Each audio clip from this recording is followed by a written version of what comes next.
Is that a Cody? Yes. Hey.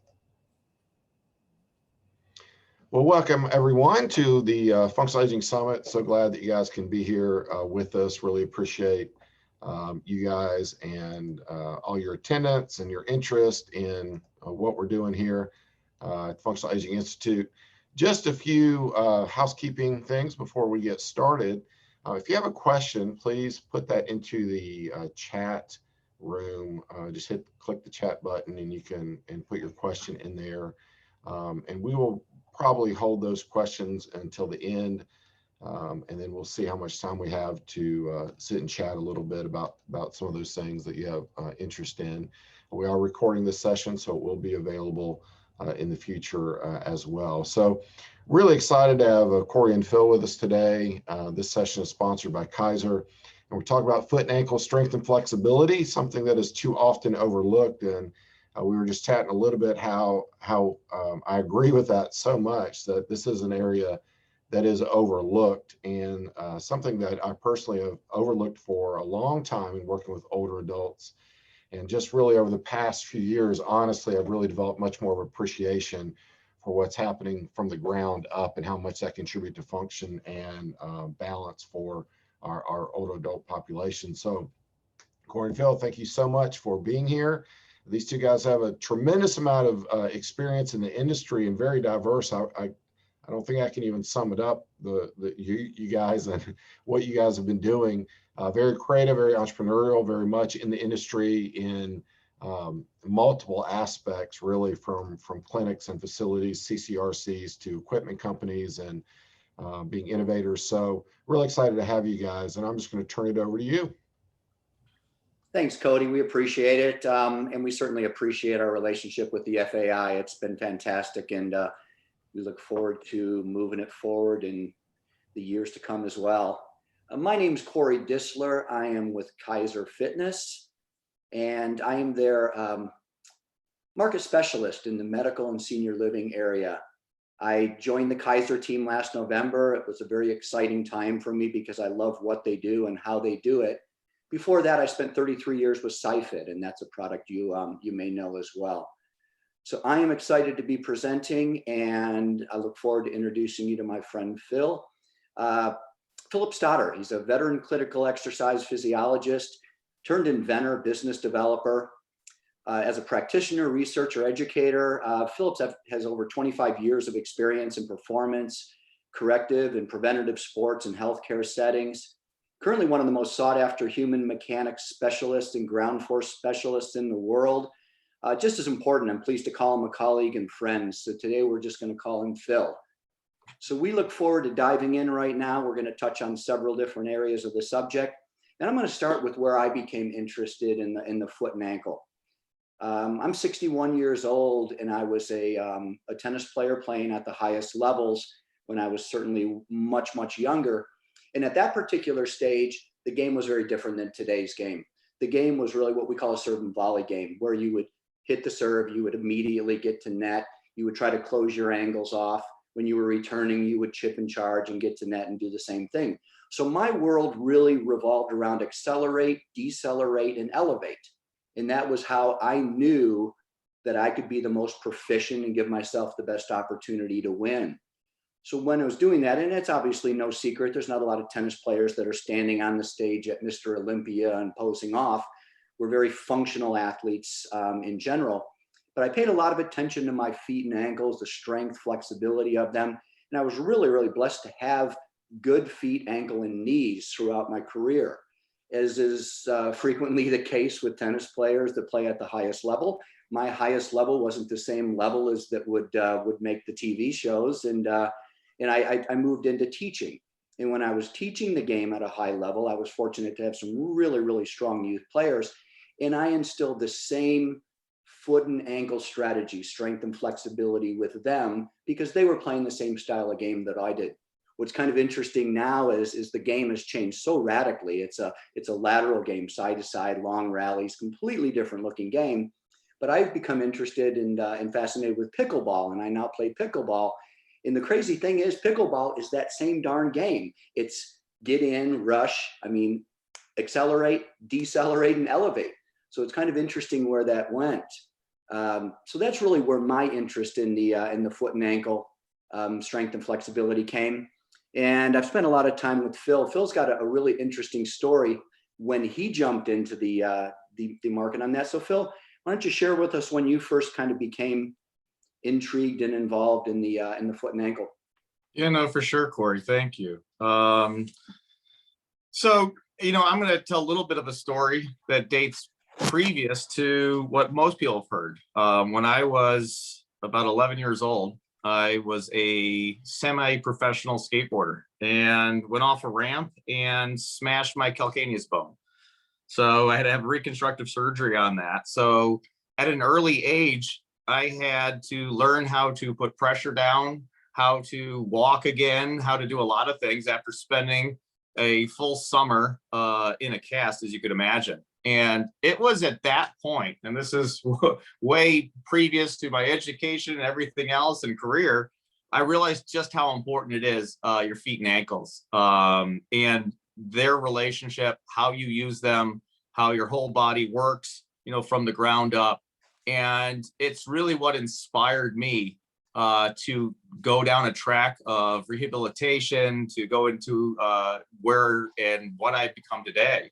But Corey's referring to one of my first spots I landed coming out of school with the Cleveland Clinic in cardiac rehab. And at this time, I was, working as most EPs in that area.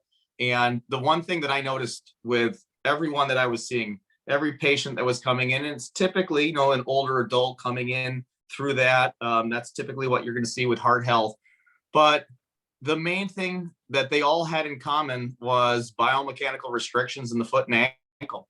And this was leading to higher heart rate levels. This was leading to exhaustion. You can imagine all the different types of conditions and issues that come from basically walking around, not being able to walk properly, move properly. You've seen it, shuffling the feet.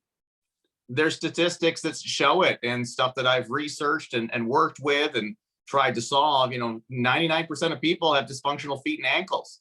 It's just because it's not a focus point. And when people, pull out their feet, they're typically shy about even showing off their feet. So it leads to a lot of that. And so one thing I really wanted to do is I wanted to come up with some type of way to kind of teach that loading, that way to use your feet and ankles in walking, so that these people that I was, seeing, these patients that I was working with during their therapy, during, say, a stress test, whatever it was, that they'd have better flow in their gait. And so I threw together some 2x4s and I tried to create the loading sequence of gait. And I tried to create, basically from loading phase, and it's really a heel contact, to a mid stance phase, and where that would be in that contact, going into terminal phase, going into a pre-swing phase, and then the swing phase. And so for the stance leg, how that contact works. And so we started working and training that. And I'll tell you what, most of my supervisors, doctors I worked for, they thought I was nuts. All right. This is now 25, almost going on 30 years ago.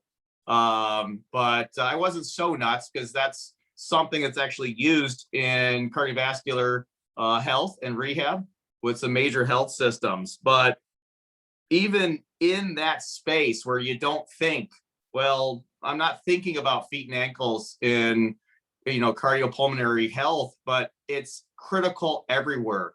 How in our interaction with the ground really influences every system of the body.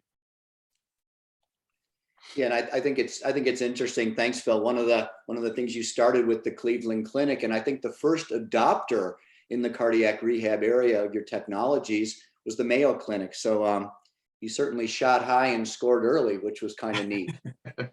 Phil and I present quite a bit together, and it's actually it's a joy to do that. One of the most memorable times we presented was with an older adult group on that. And when we introduced Phil, he walked out in ski boots.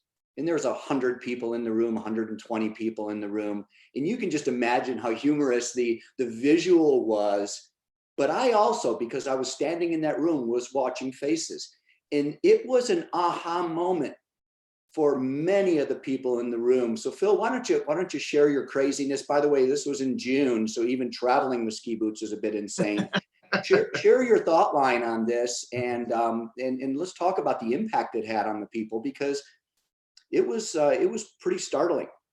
Yeah. And just to kind of give you a little reference, after working for two large health systems, I went into private practice and ran two clinics for over 15 years. And so a lot of issues and a lot of problems. And my mission was to focus on the ignored areas, things that are readily ignored. And again, feet and ankle, and how important that is. And then I knew when I started putting out some different products and education, I started working with, some of the top people in the country, in the world. That's Dr. Debbie Rose, who was nice enough to invite me in to present with her. I knew that, we needed to focus here, and creating some type of visual understanding of this was the whole ski boot thing. And this was in Long Beach, California. And you could just imagine me walking around, in ski boots in Long Beach, California. But the idea was, if you've ever worked with an older adult, if you ever, if you know an older adult, period. Typically, if you watch them move, it's as if they're moving in ski boots, not having the ability to dorsal flex when they get the ankle, when they get out of a chair, and be able to control that deceleration down into the chair. Their gait, it's a shuffle gait. They have trouble heel striking properly. This is what leads to imbalance. And, for me is creating the environment to understand and to really focus on it so that people get it. And when you're dealing with the foot and ankle health, and I'll go way beyond that today on just, this is talking more biomechanical restriction, but what's going on here? It's throwing off, vestibular, it's throwing off somatosensory. Everything is thrown off in our system, in our body, when we create restrictions. Now we're fighting against gravity to hold ourselves up and to move properly. And so this was a talk that I, gave on, and maybe some of the viewers today were there for that one. I did it a couple different times, but it's a real important focus. We can't forget it. We talk about hip strategy, core strategy. We talk about all these types of things.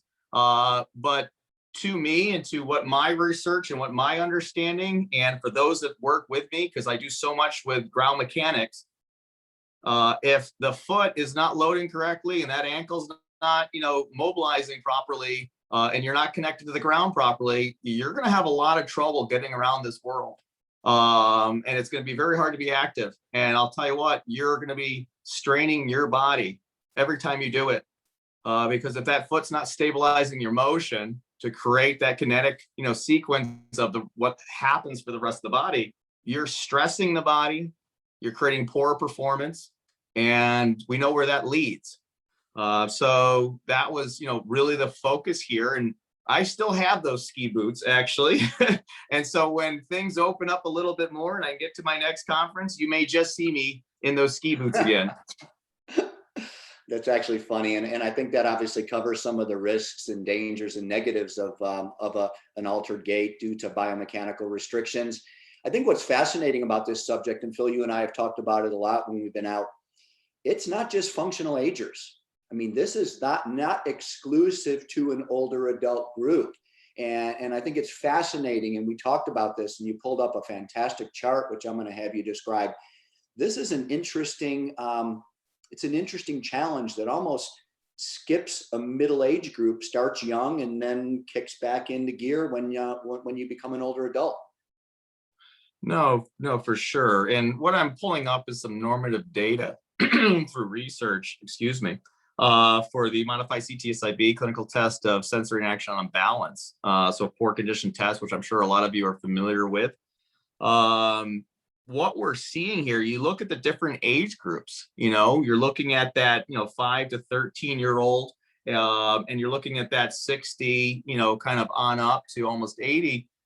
if you look at those numbers and those and so normative values of what, right? Sway. And if you don't know what sway is, it's the way we measure center of gravity, which within pressure is the way we really do it. That's center of pressure, and it's deviations from center. So sway, and just to familiarize yourselves with sway, it's your body motion, right? And so every time my heart beats, as I'm sitting here, my body is creating sway. So I could even, do a test of balance as I sit here to show core stability. More it's done in an upright posture, standing. And so what we're seeing here is the amount of sway an individual has, and this is not someone with other medical conditions. This is just some normative data, but look at those ranges. There's this early stage in our lives, and obviously for that, say 5-year-old, they're still learning their body. They're still learning how to move around. And then by the time they're getting into those early teen, they have found that function, but look at those normative ranges. Then we flip up to that 60, kind of on up, and you see that digression again. So, they say, you always hear kind of jokes about that is, an infant and someone, that's an elderly person, very similar. There is a lot of similarities and a lot of similarities in function. And that's really what this chart expresses. There's that middle range. And then now, granted, this is normative. A lot of us fall outside of that. That's something that I do constantly as I work with pressure, I work with force, and I'm able to, measure that. I saw a question come up. Yes, it's in centimeters of sway. And this is a way we're able to see that in different periods of our life cycle, there's familiarities. And it's a focus, not just biomechanically, but, postural control, and what I like to call ground control, because that kind of ties in that biomechanics with the sensory, with, somatosensory, vision dependency, all these types of things that we're going to discuss here. But this is not something that's just an, older adult issue, when we talk about balance. This is part of the life cycle. And then that middle group, 14 to 60, trust me, there's plenty of balance issues there as well. And we test them and see that all the time. Yeah, and I think, we're talking about the importance of the foot and ankle flexibility. And let's talk about some of the challenges when somebody just has that diminished dorsiflexion and plantar flexion, which are the two most basic things. It's obviously the system's much more complex, and this shows it, but there's some really, really poor things that happen when people just have that fundamental loss of the two basic flexions. Yeah, no, for sure. That's, it starts it off. I would say that's kind of the beginning stage, and it also could be not the beginning stage. It could be a result. Restrictions in the foot and ankle, or let's be really generic. A very rigid, overstable foot and ankle is typically sometimes due to vestibular issues. It could be to do with somatosensory, vision dependency. Your body is going to lock up to try to create stabilization. You got gravity force working against you, and how am I going to stay in an upright position? And the first thing that your body's going to do is, if you had a force coming at you, okay, if I were to throw a punch at you, you're going to freeze and stiffen up. So that's a force, that you're expecting, and it's going to throw you off balance. Or if I pushed on you, you're going to want to tense up. Where does that start? At the foot and ankle. So whether it's a muscle skeletal issue, just in range of motion or strength, that can be it, or it could be coming, as you can see in this chart, it could be coming from right up here in the brain. And it could be a neurological sensory issue that's causing restrictions in the foot and ankle. So it works in both directions. And it's one thing that we typically have to figure out, what's causing the problem, and a lot of times I've seen it, I've heard it, I've been in many clinics, and you see it in social media all the time. Hey, I need better range of motion in my ankle. I'm going to stretch it.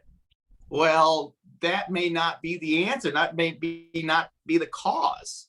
The cause could be your ankle is really restricted because your somatosensory system is not working properly. Your perception of space is not there, so your body's locking up. It's bracing to be able to control your body, against gravity. So if we're talking just biomechanical, you see in the chart where muscle strength and joint mobility, that could be an issue.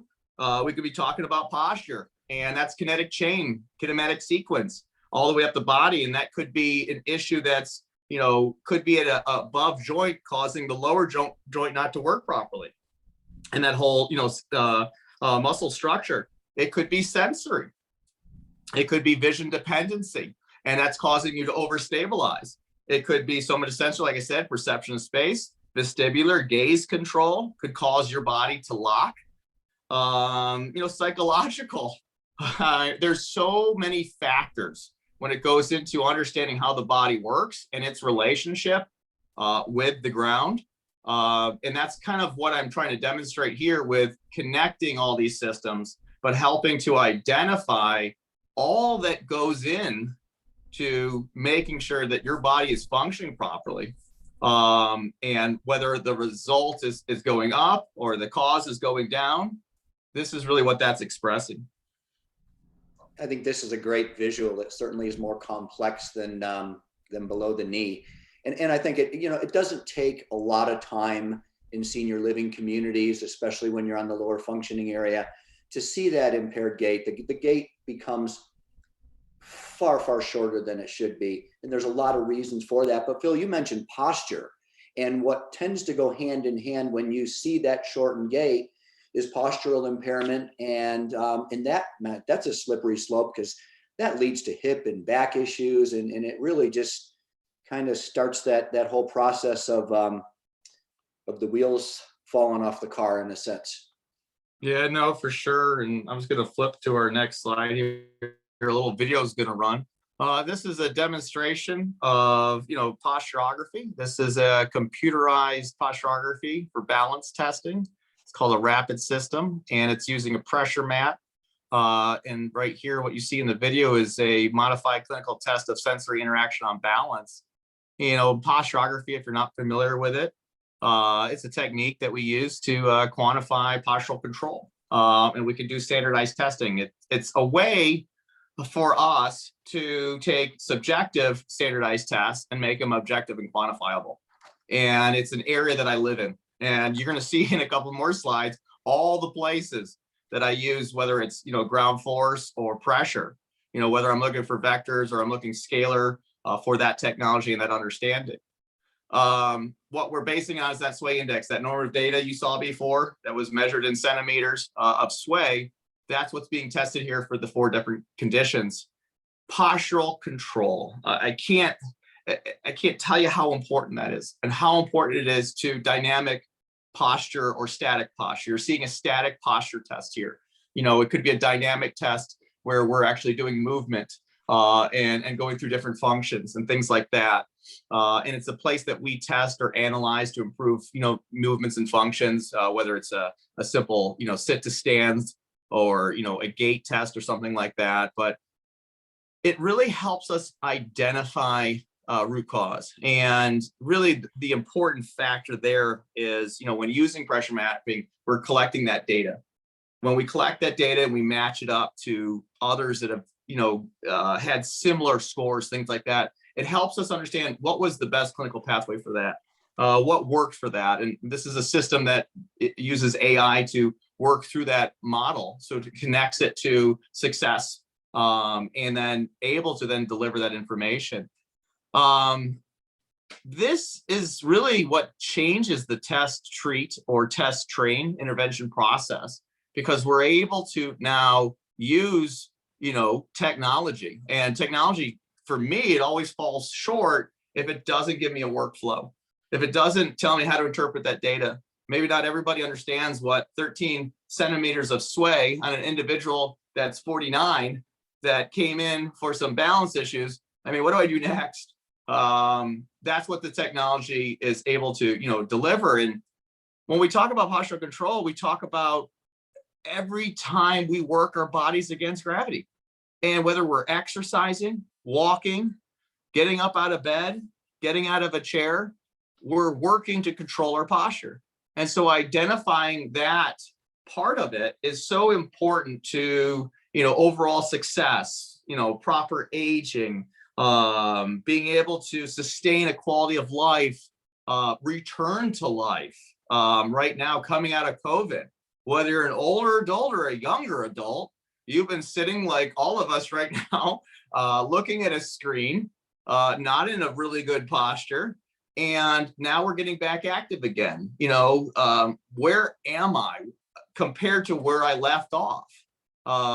And it's really important to understand that this plays into, again, the foot and ankle. I was standing on a pressure mat.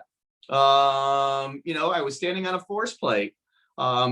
It's reading my ability to control myself in space, as you saw in that illustration before, all the different key factors that run into that.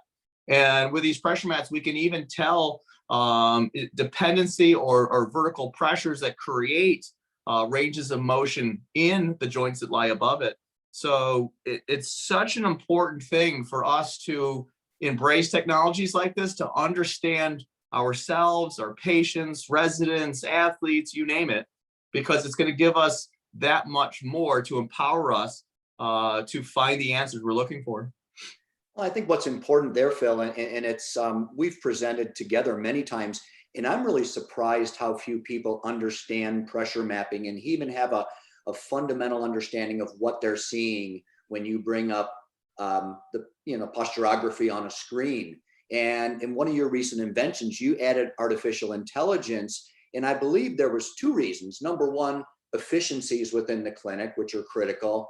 And number two, it really puts a person in a situation where they don't have to be experts. The artificial intelligence is grabbing information from experts already and bringing it to them and saying, these are possible solutions. So I think that it's surprising, number one, to me, that this is probably not taught that frequently and understood that clearly. And then secondly, how important that artificial intelligence is in all of these outcomes as we move forward. Yeah, I mean, we struggle of getting out of our comfort zone, right? And we know what has worked for us. We know what typically works. We typically, if you're a professional care provider, whether you're a PT, whether you're a doctor, whether you're a personal trainer, whatever you are, right? That you're working with people to improve their lives. We have our little, tricks up our sleeve on how we do our things, how we test, how we do this different stuff, and what this education is. And, it's for me, it's always been thinking outside the box. How could we do this better? How could we do it faster? When I was practicing, I was seeing 15 patients a day. And I'll be honest, I didn't give the care I should for every 15. That's a lot of people, and so when you're working, you want efficiency, you want objectivity, you want, quantifiable information to go off of, anything that'll make it more precise. And I was always searching for ways to make my practices better and have better workflow, be more consistent, and be able to predict outcomes. I know that's crazy, right? But I wanted to be able to know that if these 10 individuals came in for the same type of issue, that if we prescribed a certain, say, exercise modality, that we could not guarantee, but pretty much guarantee, here's about where you'll be, and that's what the software does. As you see here on the screen, this is really blessed to be working with top health systems like the Mayo Clinic and the studies that they've done. And my background started in cardiac medicine rehabilitation, and this is one of the places that uses the ground pressure mat, and it's a portable foot pressure mat and system, and it's in what they saw in cardiac rehabilitation. All right, going back to that again, when I brought in those 2x4s in my early days to the Cleveland Clinic, and they kind of laughed at me like, is this appropriate here? The same idea here, sensory balance testing in cardiac space. I mean, isn't that for audiology and neurology and everybody else?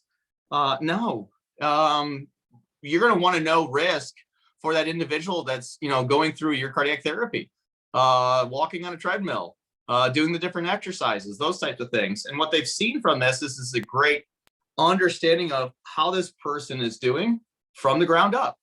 And what the study showed and what has been seen, not just by them, but others, is being able to keep the patients focused on their therapy. I think to me, it's so important. When I was practicing early on, self-discharge, you saw all the time. People weren't inspired to do their therapy exercises. If you're, doing physical therapy, everybody knows this one. If you're a personal trainer,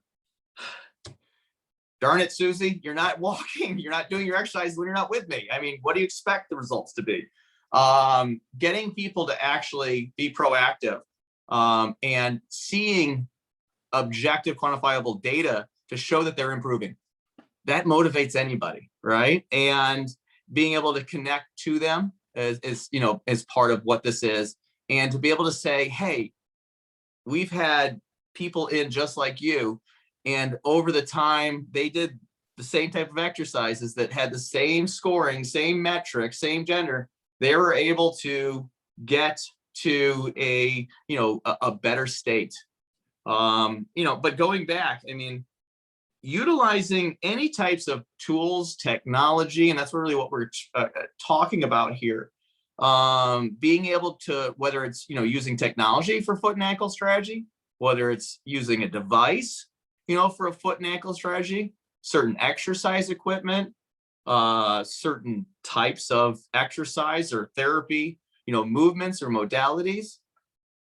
It's really super important to think ground up. And that's really where it all begins. And that's somewhere we have to focus on and pay more attention to it. Because trust me, I've been in the industry for some time trying to push this initiative, and it's very readily ignored or pushed aside. When people talk about balance, they start talking about their core. Well, guess what? That's not going to help you if your foot and ankle is not working properly. I think what's kind of crazy about this is, you're talking about older adults, but the sporting industry has really just grabbed onto this technology, and pressure mapping is pretty young in sports. And Phil recently was named the head biomechanics specialist for V1 Sports. Those that don't know who that is, it's certainly the number one in golf movement, measurement, management, and I think they've got 1.6 million viewers. And they're using this technology now and actually moving into baseball, and they're planning on moving into other swing sports. But it's the same concept used with a very different population of individuals. And it's, Phil, I've been in several of the webinars with you, and it's not understood in sports yet. It's just really kind of scratching the surface. Yeah, no, again, my main mission, my main focus is to get people aware on how important, foot and ankle is, and whether we're using, ground mechanics, pressure mats or force plates, or are we using specialized devices and, the old slant board, or whether it's a Moflex or whatever the, different types of devices are there, different types of machines, whatever it is, whether it's, and you're going to, I'm going to talk about it in a second here, even footwear. And we know how important footwear is, for foot and ankle strategy. And, and what we wanted to really talk about here is to show it's not just in medicine. It's not just in, say, fitness, but this is showing up. Foot and ankle is showing up in sports. And trust me, it's been embedded in technology and working through it with the PGA. I mean, foot and ankle is really big there. I've been working with them for quite some time. And with a lot of tour pros and, generating greater, force and power through the, kinetic chain to be able to hit that ball a lot farther. And you'll see it in, guys like Bryson DeChambeau when he uses his feet. And if you watch him, I mean, typically in golf, you don't see that heel come up off the ground in the front foot. and I mean, he's slamming that in. You see that in baseball, we had the stride for a long time, but a lot of people are really understanding foot and ankle strategy and how it can allow me to perform better. And the one group I do work for, some work for them, is V1. And really what it was education. I'm there working on educating why the technology, how it's useful, how it can decrease the chances of injury, how it can increase the ability to perform. Great tools for those that are returning to life. Hey, I'm 62. And since COVID hit, I haven't really hit the golf course. I've been kind of quarantining myself. I've got some health issues. I want to get back to playing golf again. Am I safe to do that? Am I okay to go back to doing an activity like that? I don't know. How can I find out if I am? Can I do a simple balance test? Can I swing a golf club on a pressure mat and find out if my sway's all over the place? Because that's what it's measuring there. You see in those little, charts. Then there's groups like Square's shoes, and Square Shoes invented a golf shoe that creates greater balance and greater foot and ankle performance. I mean, we've heard about, all kinds of different, equipment that helps with balance, and wearables. But here's a group that, just because we're talking golf here, designed a shoe to help stabilize the transverse arch. And to me, that's the steering wheel. So that's the ball of the foot, and that arch that plays a lot into eversion, inversion of the foot, and it allows us to control lateral motion. And so they created a large toe box to help with balance. They put in a very strong heel so they can actually create overstabilization, which is good, through the longitudinal arches. And they designed a shoe to improve the balance, because we found out that if we've got greater balance through the foot and ankle, we've got greater power through the rest of our body. It's like if you've ever moved a couch, you put your butt up against the wall, you've got greater leverage. So if I'm more stable, I can generate more power. I'm able to move better. And so if this individual that's 62, that's returning to an active life and wants to go out there and stand on uneven surfaces and hit a ball while they're doing it, dual tasking, there's great stuff out there that can help them. And there's lots of people thinking about this. And it's exciting to me because I'm such just a ground mechanic person. It's really all I think about. And I love that the industries, multiple industries, are thinking about this, not just for the 25-year-old golfer. They're thinking about it for the older adult that wants to still play golf, and maybe play golf with their kids, or play golf at their wherever they're living in their community. And a lot of times the older adult gets forgotten about when it comes to technology and new inventions like this. We don't want to see the latest walker and things like that. We want to see things that are going to sustain and help us age in place. I think this is kind of interesting too. I was actually listening to a webinar, and I think Sir Nick Faldo was talking about the Square shoes, and I was fascinated enough because of my fascination with the lower body and the feet. I bought a pair, and I've got the luxury of having the Kaiser functional trainer, which is one of the only products that actually measures power and allows you to work at whatever speed. So one day I went out there, kind of did a blind test. I put the Square shoes on, and using the functional trainer, swung as hard as I could in a rotational movement. I put regular tennis shoes on. I actually put a different pair of golf shoes on, my standard things. And darned if the power outcome on the Kaiser product was not higher with the Squares. And I mean, I know that that's not a case study that could go into the science, but I did my darndest not to pay attention to what was on my feet. Simply pay attention to the darn swing, and it increased because I felt more grounded.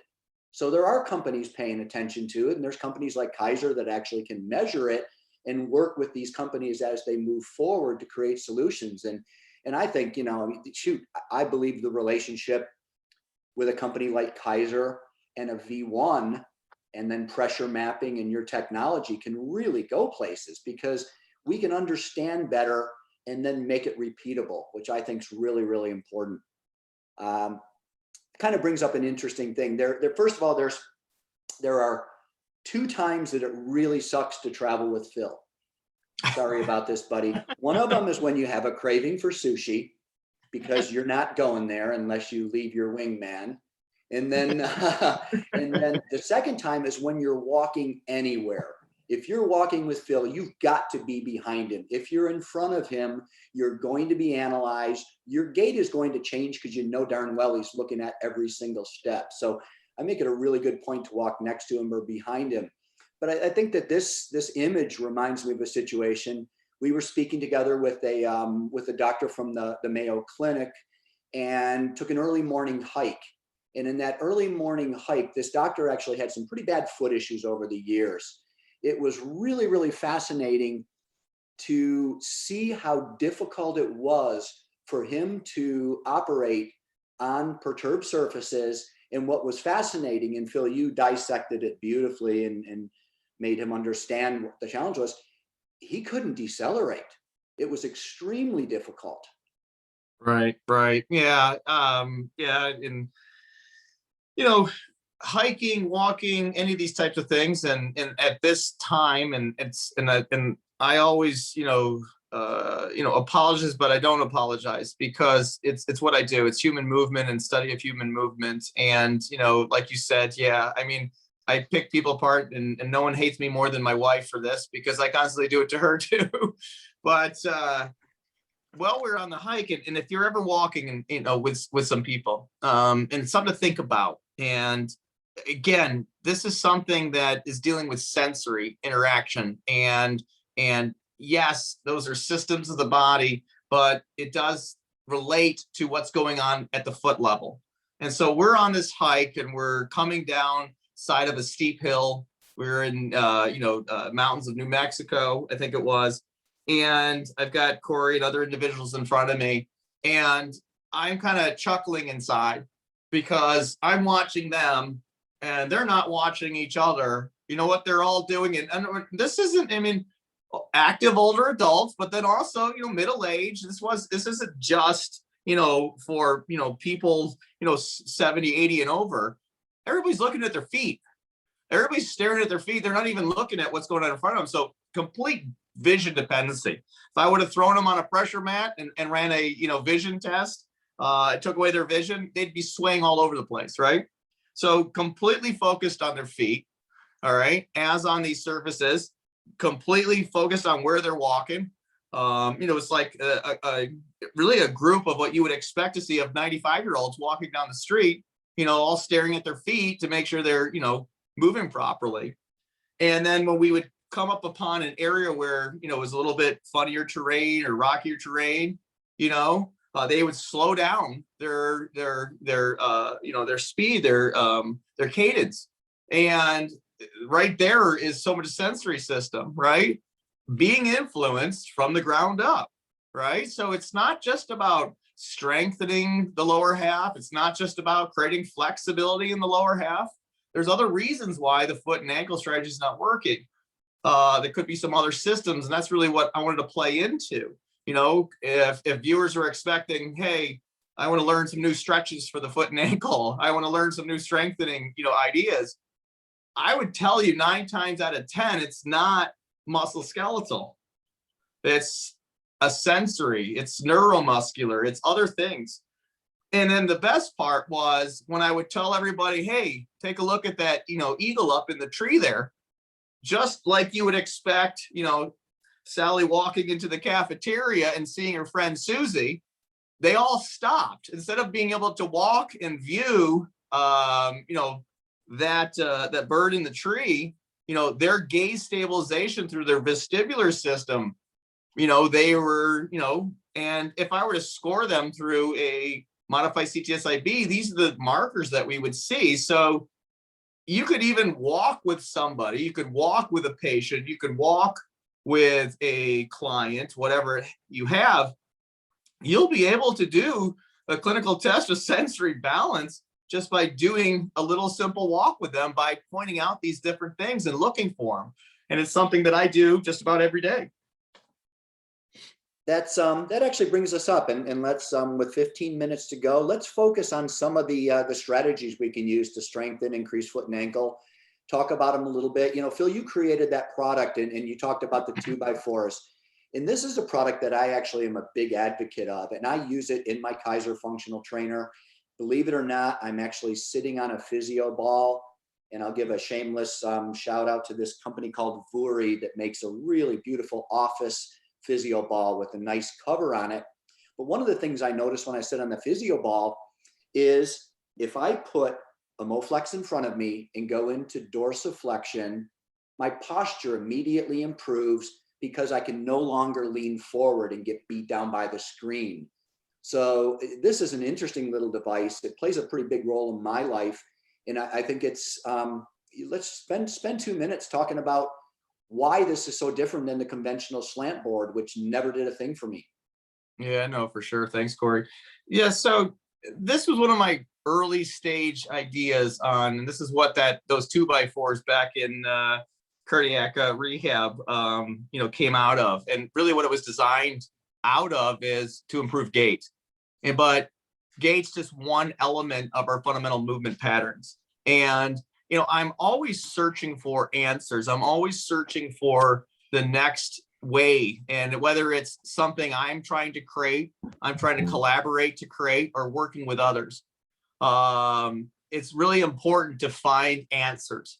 And, what I took to market some years back was this product called Moflex, and it stands for motion flexibility. And what it really does is it trains the foot and ankle strategy, and it focuses there.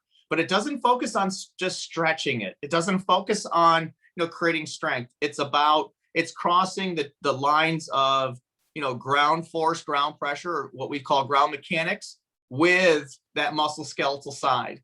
And so what you do on this is you do your basic fundamental movements, and you would do a squat motion. And why would I do a squat, with my toes up on the Moflex or my balls of my feet? Loading. The foot needs to be loaded properly. If you're putting the proper amount of percentage of load into your heels, you're going to get the correct kinetic response to the rest of the joints of the kinetic sequence. If you don't, you're going to end up throwing off that kinematic sequence, the one that doesn't have force applied to it. And that's going to cause stress in your knees, your hips, your lower back, those types of things. People don't realize just because I can get my butt down low doesn't mean I squat well. Doesn't mean I can sit down into a chair and get up from it well. Doesn't mean I can decelerate my ankle so that I can slow myself down properly without putting stress on the rest of my body. And whether you're using, a Moflex, or you're using, a curb, or you're using whatever you can find at wherever you are, I mean, it really doesn't matter. The idea there isn't the actual device, it's the utilization. And you can see here, there's two different senior living communities that we, and we introduced it to a lot of different ones. And we focused on improving fundamental movement, from standing still, standing in upright posture, and where that pressure goes in the actual plumb line. And so that you have better control. And so you can feel, you can see the feel, you can feel where you should be.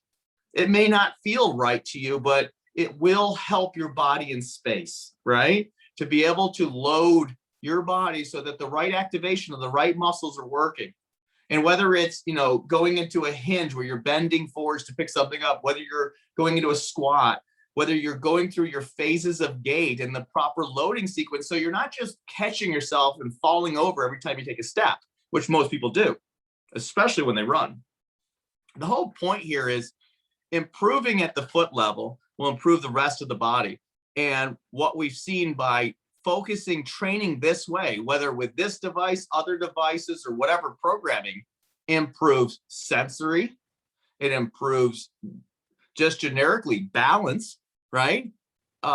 And what's amazing is the amount of postural control an individual gets when they start focusing on those first two things, or that first thing that hits the ground. And I typically don't like to just say foot or ankle. I usually say feet, and it includes the ankle. The feet stabilize motion, the ankle mobilizes motion, and it's a kinetic sequence up the rest of the body. but creating the proper strategy is so critical to working with anyone of any age, because that's where it all starts. It's a good point, Phil. I'm going to bring you through a little bit of a speed round and talk about some different things that people see in fitness centers that are common. You've got an image up right now of this is the product I was talking about that I actually use Moflex on a regular basis. This is a Kaiser functional trainer. Almost every company makes a functional trainer. I'm a little biased. I think ours is the best. A couple reasons. It's got very small weight increments, number one. More importantly, it's got an extremely long cord. It does allow you to do different things.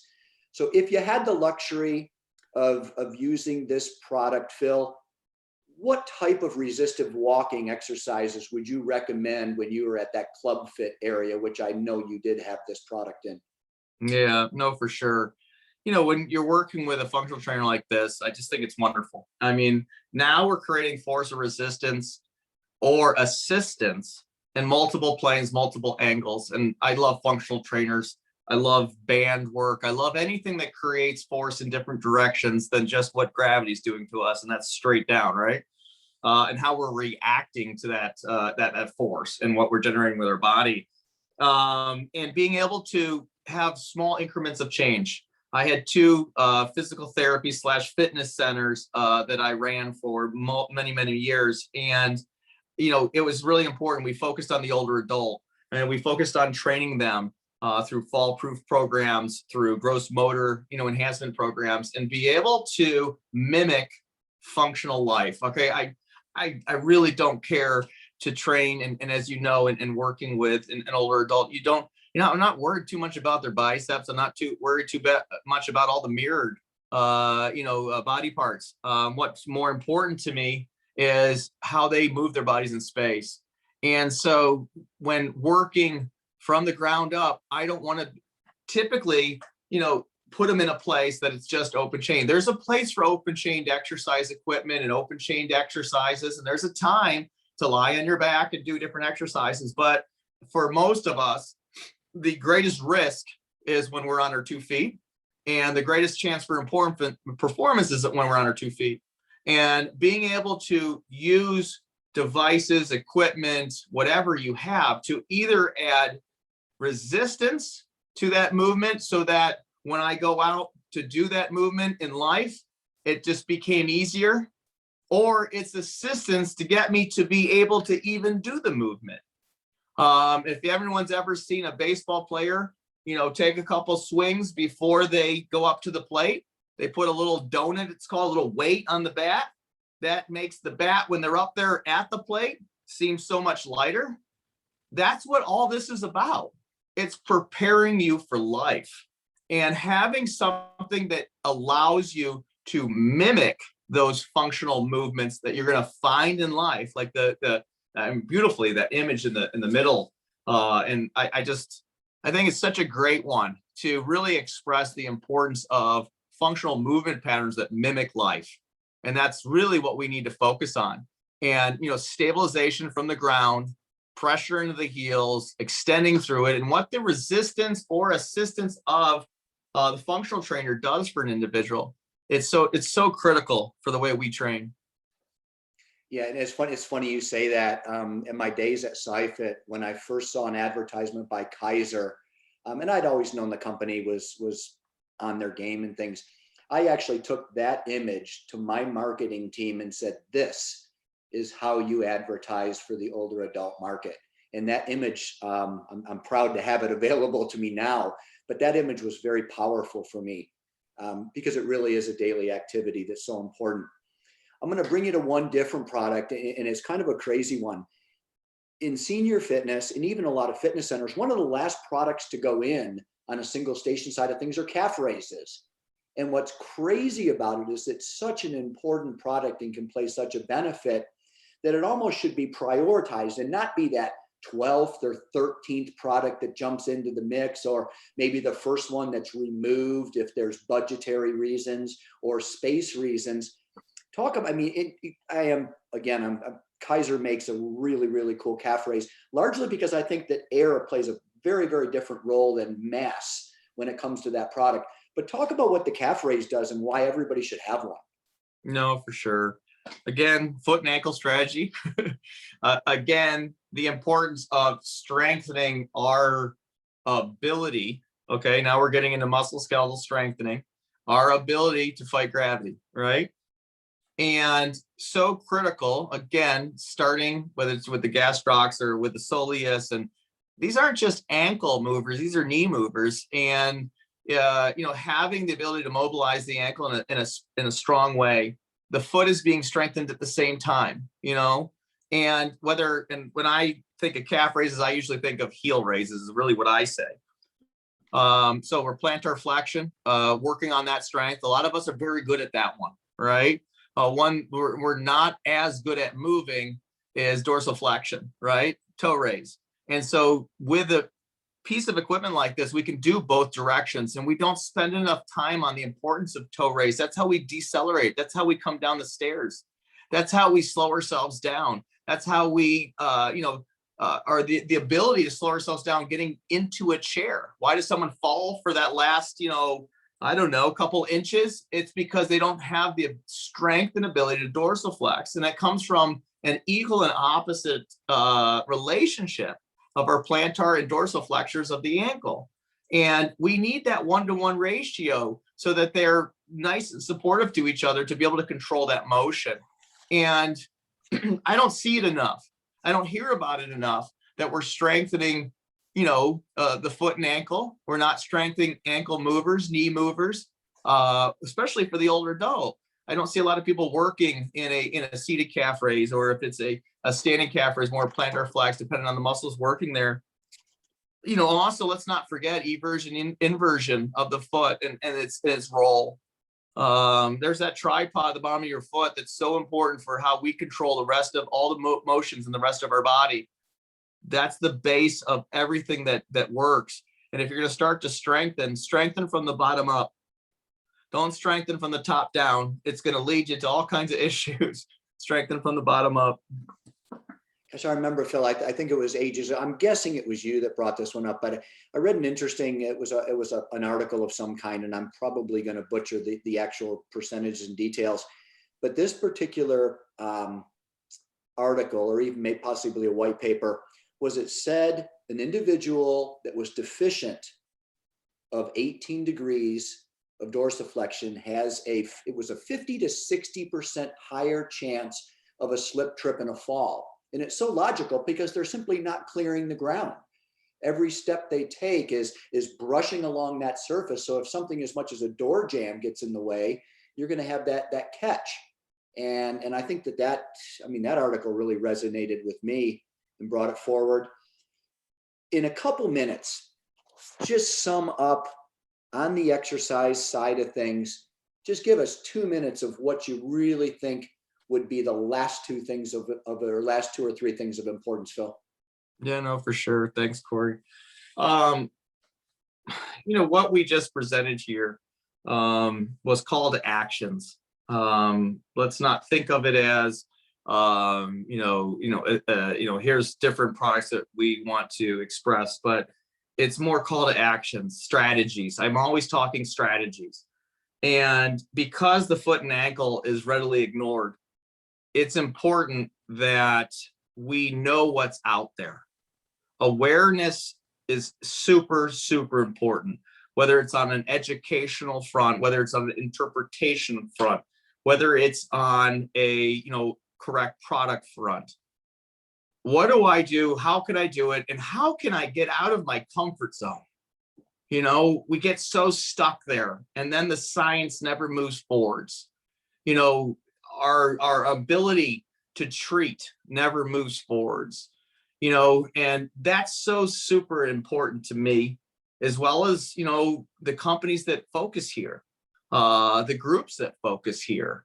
It's really important for us to get that understanding, awareness out to the masses. And it's not to just the professionals. It's to the everyday people. What can I do about these issues that I'm having, and what are they, and where do they stem from? And I say it all the time, and little illustration here. And if you ever heard me speak before, there's 3 things at play, and there's only 3 things at play in our world. Okay. there's a small mass, which is us. There's a large mass, which is the world. Okay. And then there's this incredible force called gravity that is forcing us down. All right. And if we talk about fall risk, if we talk about any type of functional movement, and we talk about risk to our body, the only thing at play here are three things. There's nothing else out there but those three things that are at play. And take a guess at where all those things collide. At our feet. And if we're not focused on training our feet and ankles and being aware of the products that are available to us, we're never going to see the significance that we want to see in science, in healthcare, in sports, you name it. So if there's any takeaway, you know, think about that. It's where it all begins. Phil, thanks so much for joining me today on behalf of Kaiser and the FAI. Cody, I think we've finished in about the right amount of time, and we certainly are more than happy to answer any questions. Cody, thanks again. The FAI is just a wonderful relationship for Kaiser, and we both appreciate the opportunity to present and share some ideas with you. I hope it was beneficial for all that joined us, and we appreciate you for spending your Friday with us. Yeah, definitely. Thank you for sharing your expertise. Very, very interesting, and look forward to actually looking at the Moflex product a little bit further. That looked pretty interesting for foot and ankle. Well, we are heading into our live lunch Q&A session. So whoever would like to stay is welcome to do so, and we will continue to chat in this session, and they'll be able to answer any questions that you guys have. So thank you guys for doing that. Thank you, Cody.